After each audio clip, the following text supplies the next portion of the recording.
Okey bang. Okey, saya reply lah abang dengan guna video bagi abang faham lagi, dan saya cakap slow-slow lah. Abang minta maaf saya cakap tak faham awal-awal tadi, mungkin abang tak faham apa yang saya sampaikan. Okey, pendek cerita, motor ni main jam blok. Owner suruh tukar blok baru. Okey, saya tak apalah. Saya tanya lagi. Tukar blok saja lah. Hit pun tak mau gambar, tak mau hit, tak mau sentuh pun. Kalau tak ada rosak jangan sentuh langsung. Okey, baik.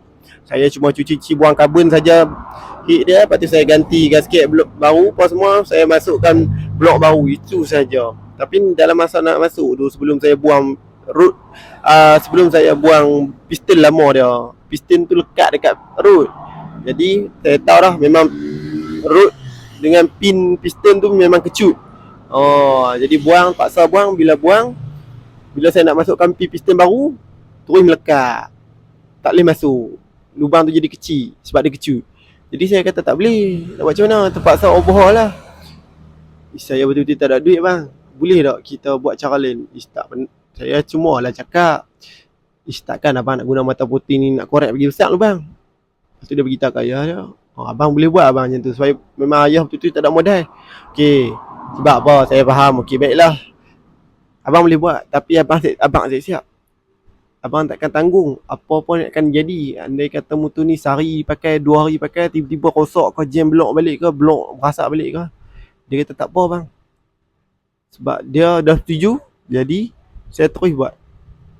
Itu yang saya nak sampaikan. Sebab bila clearance pin root dekat pin piston tu tak fit, risiko blok kita bila keadaan masa laju tu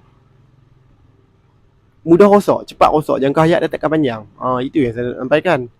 Jadi terpaksa overhaul. Tapi kesimpulannya bila nak overhaul, owner tak ada modal. Tak apalah, saya faham lah. Ayah dia pun nak sarah anak lagi dengan keluarga lagi, nak anak sekolah lagi. Okey, kita faham. Okey, jadi saya okey lah.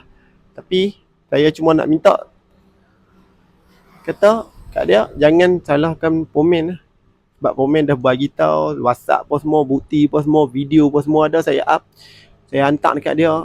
Okay, dia setuju, dia mau tanggung risiko. Itu saja yang saya nak sampaikan. Kata apa-apa jadi, saya takkan tanggung lah. Sebab saya dah bagi tahu sebab dan akibat. Blok apa semua saya tukar baru. Okay, itu je.